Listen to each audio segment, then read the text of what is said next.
கர்த்தரும்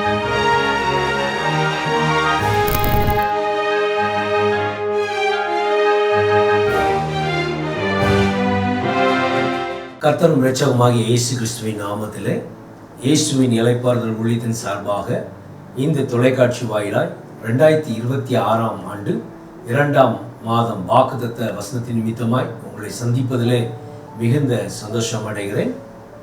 இந்த மாத வாக்குத்தத்த வசனமாக கர்த்தர் எமக்கு ஏவுதலாய் தந்த வசனம் சங்கீதம் 18 வசனம் 35. உம்முடைய இரட்சிப்பின் கேடகத்தையும் எனக்கு தந்தீர், உம்முடைய வலது கரம் என்னை தாங்குகிறது, உம்முடைய காரணியம் என்னை பெரியவனாக்கும் என்ற வசனத்தை கர்த்தர் எமக்கு ஏவுதலாய் தந்தார். அப்போ இந்த வசனத்திலே கர்த்தர் 3 காரியங்களை நம்மோடு பேசி கொண்டிருக்கிறார். இந்த வசனத்தின் மூலமாய் கர்த்தர் நமக்கு 3 காரியத்தை உணர்த்துகிறார். ஒன்று, கர்த்தர் கேடகமாய் இருக்கிறார். 2வது, கர்த்தர் நம்மை தாங்குகிறவராய் இருக்கிறார். 3வது, கர்த்தர் நம்மை பெரியவராய் மாற்றுகிறவராய் இருக்கிறார். அப்போ இந்த 3 காரியத்தை கர்த்தர் இந்த மாதத்தில் நமக்கு சம்பூர்ணமாய் நிறைவேற்றுவார். முதலாவது, கர்த்தர் நமக்கு கேடகமாய் இருந்து எப்படி பாதுகாக்கிறார் என்று பார்த்தோமானால், நாம் வாழ்கிற இந்த பூலோகத்தில், இந்த பூமியிலே பலவிதமான போராட்டத்தின் மத்தியிலே நாம் வாழ்ந்து கொண்டே இருக்கிறோம். அப்படி அந்த போராட்டமான இந்த வாழ்க்கையில நாம் எப்படி ஜெயத்தை பெற்றுக்கொள்ள முடியும், எப்படி நாம் பாதுகாக்கப்பட முடியும், எப்படி நாம் ரட்சிக்கப்பட முடியும் அப்படின்னு பார்த்தோம்னால், அவர் கேடகமாக இருந்தால்தான் இந்த சாத்தானானவன் ஏவுகிற அக்னி அம்புகளில் இருந்து அனுதினமும் தப்பித்து கொள்ள முடியும். அதனாலதான் எபிரியர் 6ஆம் அதிகாரம் 12ஆம் வசனத்தை பார்த்தோமானால், ஒவ்வொரு நாளும் எப்படியாவது நம்மை வீழ்த்தி விட வேண்டும் என்பதற்காகவே சாத்தானானவன் வகை தேடிக்கொண்டே இருக்கிறான். எப்படியாவது இவர்களை விழ செய்ய வேண்டும் என்று. அதற்கு தான் விசுவாசங்கிற கேடகத்தை பிடித்தவர்களாய் நாம் நிற்க வேண்டும். அப்போ எந்த சூழ்நிலையும் ஒரு யுத்த வீரர் போகும் பொழுது தன்னை பாதுகாப்பதற்காக கேடகத்தை பிடித்து கொண்டு நிற்பார். அதே போலதான் நம்முடைய வாழ்க்கையில நமக்கு விரோதமாய் எழும்பி வருகிற எல்லா பொல்லாத கிரியைகளுக்கு எதிர்த்து நிற்பதற்கு விசுவாசங்கிற கேடகத்தை நாம் பிடிக்க கடமைப்பட்டு இருக்கிறோம். அப்ப இந்த மாதத்தில் கூட நமக்கு அப்படிப்பட்ட ஒரு போராட்டமும் பாடும் நிறைந்த நாட்களை நாம் கடந்து வந்திருந்தோமானால், இந்த மாதத்தில் நாம் விசுவாசத்தின் கேடகத்தை பிடிக்கிறவர்களாய் நாம் மாற வேண்டும். அப்ப அந்த கேடகமாய் நம்மை பாதுகாக்கும்படி இயேசு கிறிஸ்து நம்மோடு கூட இருக்கிறார். அவர் நம்மை பலப்படுத்தி கொண்டிருக்கிறார், ரட்சிக்க வகை தேடி கொண்டிருக்கிறார். எங்கேயும் நம் பிள்ளைகள் வழி விலகி விழுந்து விடக்கூடாது என்பதற்காக, விசுவாசத்தில் தளர்ந்து போகக்கூடாது என்பதற்காக. அப்ப பிசாசனை எப்படியாவது இவர்களை விழ செய்ய வேண்டும் என்று ஒவ்வொரு நாளும் நம்மோடு போராடி கொண்டிருக்கிறார். காரணம் ஒன்றே ஒன்றுதான், நாம் மாமிசமானவர்கள். அப்போ மாமிசத்தில் இருக்கும் பொழுது, ஆவியிலே பலம் இல்லாமல் இருக்கும் பொழுது நாம் விழுந்து போய் விடுவோம். அதற்கு தான் மாமிசம் ஆவியோடும் ஆவி மாமிசத்தோடும் அனுதினமும் போராடி கொண்டிருக்கிறது. அப்போ இந்த போராட்டத்தை நாம் ஜெயிக்க வேண்டுமானால் விசுவாசங்கிற கேடகத்தை நாம் பிடித்திருந்தோமானால், அப்பொழுதுதான் இந்த இப்படிப்பட்ட ஒரு வல்லமைகளை நாம் எதிர்த்து நிற்க முடியும். இன்னைக்கு பாருங்க, மனிதருக்கு மனிதர் விரோதமாக இருளை நம்பி அநேக காரியங்களை செய்து கொண்டு வருகிறார்கள். அநேகரை நாம் விசாரிக்கும் பொழுது பார்த்தோமானால், அநேகர் பில்லி சூன்யத்தினாலே, இருளின் ஆதிக்கத்தினாலே அகப்பட்டு கெட்டுண்டவர்களாய் முன்னேற்றத்தை காண முடியாமல் தவித்து கொண்டிருக்கிற அநேகரை நாம் பார்த்து கொண்டிருக்கிறோம். அப்படி இருக்கிறவர்களை விடுதலை செய்யும்படி, ரட்சிக்கும்படியாக ஒரு விசுவாசங்கிற ஒரு கேடகத்தை கர்த்தர் நமக்கு தந்திருக்கிறார். அவருடைய நாமம், அந்த நாமம் ஒரு கேடகமாய் நமக்கு பாதுகாக்கிறது. அவருடைய நாமம் சகல முத்திரைகளை உடைக்கிற நாமம் இயேசு கிறிஸ்துவின் நாமம். அப்ப அந்த நாமத்தை நாம் விசுவாசிக்க நாம் அவருடைய பிள்ளைகளாய் காணப்படுவோம். அப்படி நாம் அவருடைய பிள்ளைகளாய் இருக்கும் பொழுது எப்படிப்பட்ட இருளின் அதிகாரங்கள் உங்களை எதிர்த்து வந்தாலும் அவைகளை விசுவாசங்கிற கேடகத்தை வைத்து நாம் நம்மை பாதுகாத்துக் கொள்ள முடியும். இயேசு கிறிஸ்துவின் நாமத்தை கேடகமாய் பயன்படுத்துகிறவர்களாய் நாம் மாற வேண்டும். அவர் அப்படியாக நமக்கு கேடகமாகவே இருந்து கொண்டிருக்கிறார். இப்படிதான் கர்த்தர் தாவீதுக்கு எப்படி இருந்தார் என்று பார்த்தோம்னா, கர்த்தர் அவருக்கு தாவீதுக்கு ஒரு கேடகமாய் இருந்தார். அதனால அவர் கேடகமாய் இருக்கிற இருக்கிறார் என்று சொல்கிறார். இரட்சணியத்தின் கேடகமாய் இருந்து அவரை பாதுகாக்கிறதை நாம் பார்க்கிறோம். அது மாத்திரமல்ல, அவருடைய வலது கரத்தினால் தாங்குகிறவர். யாரெல்லாம் விழுகிறார்களோ விழுகிறவர்களை தூக்கி நிறுத்துகிற தேவன், தாங்குகிறவர், அடிகள் காயங்கள் உண்டாகாதபடி, விழுந்து தன் நிலையை அறியாமல் போய்விடக்கூடாது என்பதற்காகவே, தன் நிலையில் நிற்பதற்காக நம் அருகிலே தாங்குகிற கரமாக, வலது கரமாக, வலது பக்கத்திலே நிழலாக நிற்கிறதை நாம் அறிந்து கொள்ள முடியும். அதனால தாவீது சொல்றார், எப்பொழுதும் நான் அசைக்கப்படுவதில்லை. காரணம் ஒன்று, கர்த்தர் எனக்கு நிழலாக இருக்கிறார். அவர் என் வலது பக்கத்தில் நிழலாக இருக்கிறபடினாலே நான் அசைக்கப்படுவதில்லை என்று சொல்லுகிறதை நாம் பார்க்கிறோம். அதனால அவர் வலது கரம் நம்மை தாங்குகிறது. எந்த சூழ்நிலையில் நாம் இருந்தாலும் சரி, எப்படிப்பட்ட போராட்டத்தின் மத்தியில நாம் வாழ்ந்தாலும் சரி, நம்மை தூக்கி நிறுத்துகிறார், ஜீவனோடு இருக்கிறார் என்பதை நாம் விசுவாசிக்க வேண்டும். உறுதியாய் அவரை பற்றி கொள்ள வேண்டும். பாருங்க, அந்த பேதுருவை போலதான் நாமும் இருக்கிறோம். அவர் கடலிலே நடந்து வரும் பொழுது பார்க்கும் பொழுது இயேசுவோடு நாம் நடப்பதற்கு பிரயாசப்படுகிறோம்.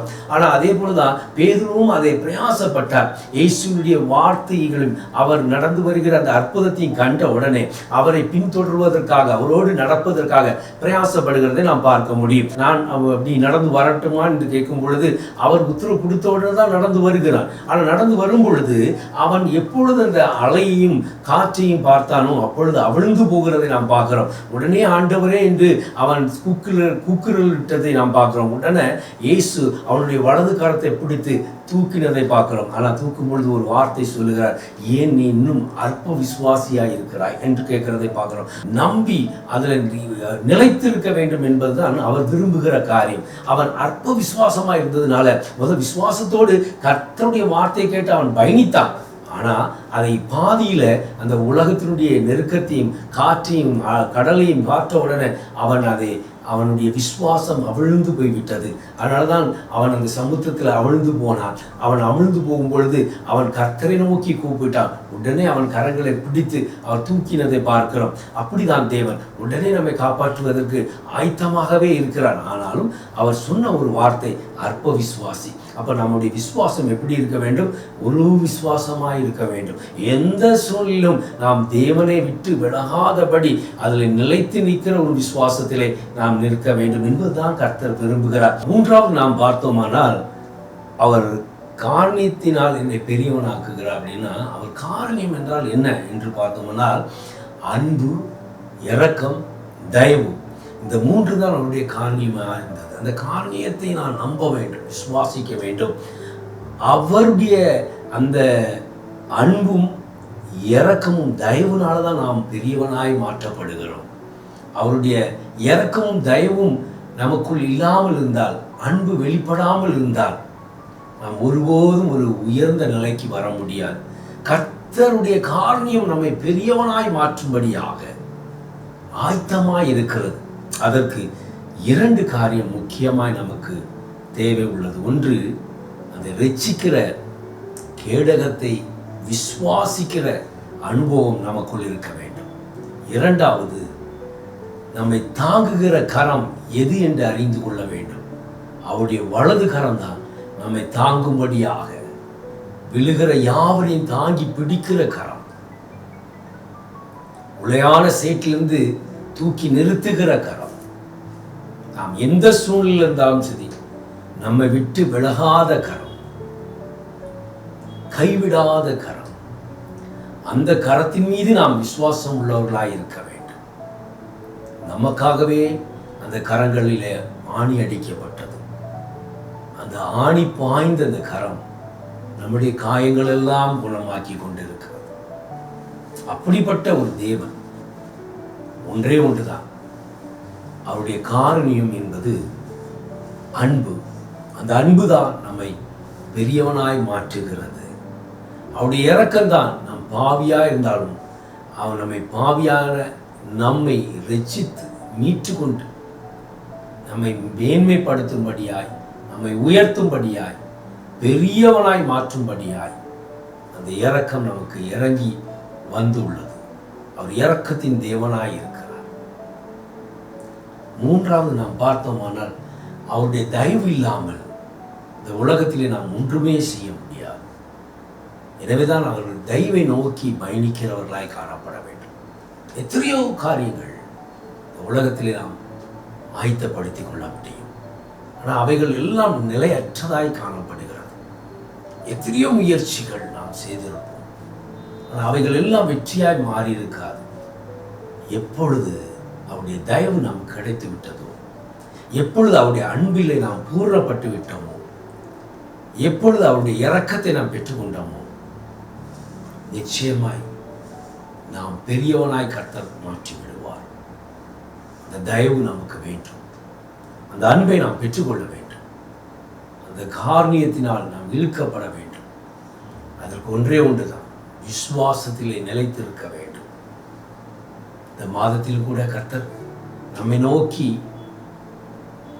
பிரயாசப்பட செய்கிற காரியம் என்னவென்றால், அனுதினமும் போராடி கொண்டிருக்கிற இந்த வாழ்க்கையில கர்த்தரை விசுவாசித்து நாம் பயணிக்கிற இந்த பயணம்,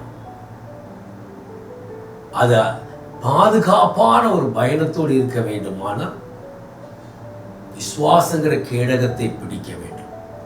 கர்த்தர் மேல் விசுவாசத்திலே நிலைத்திருக்க வேண்டும்.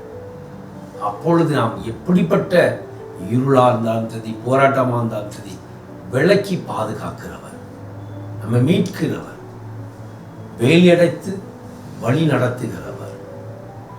3 காரியத்தை குறித்து தான் இந்த மாதத்திலே கர்த்தர் நமக்கு வெளிப்படுத்துகிறார். 1, அவர் கர்த்தர் கேடகமாய் இருக்கிறார்.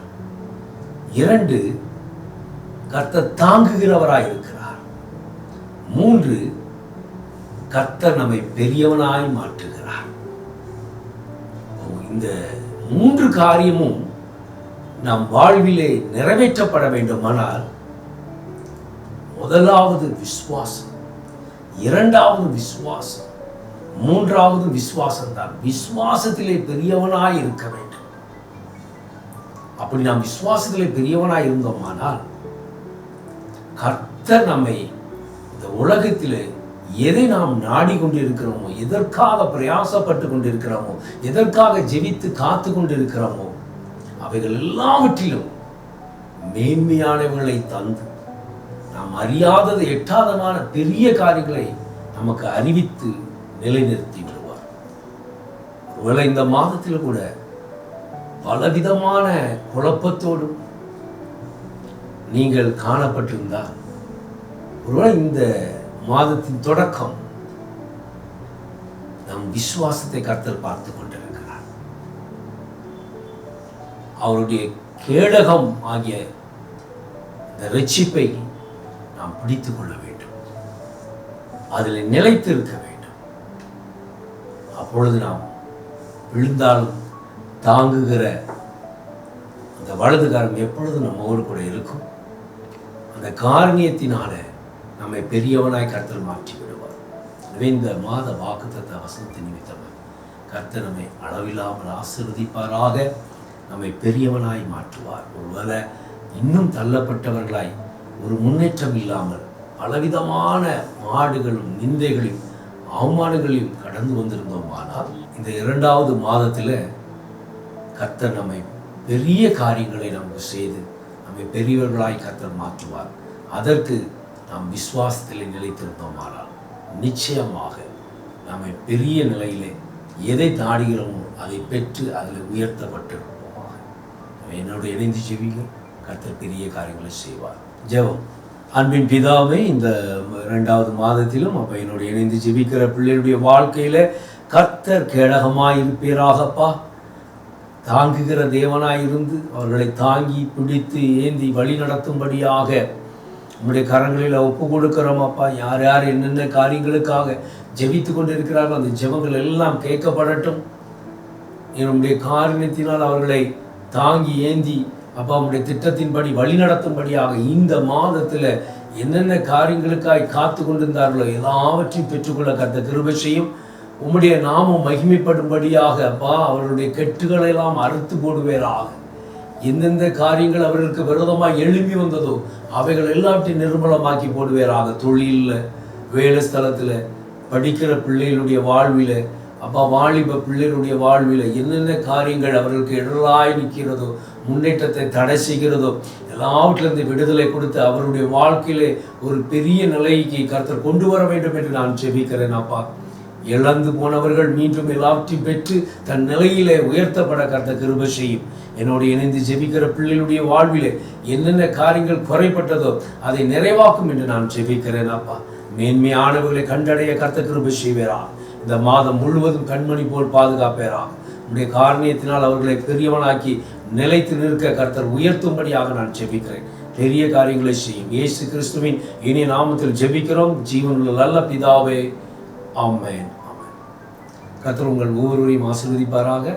தொலைபேசி எண்கள் கொடுக்கப்பட்டிருக்கிறது. அந்த தொலைபேசி எண்கள் மூலமாக நீங்கள் ஜெபித்துக் கொள்ளலாம். விண்ணப்பத்தை தெரிவித்து உங்களுடைய சாட்சிகளை பகிர்ந்து கொள்ளுங்கள். அநேகர் சாட்சிகளை பகிர்ந்து வருகிறீர்கள். அதில் நிலைத்திருக்கும்படி கர்த்தர் பெரிய காரியங்களை செய்வாராக. ஆமென்.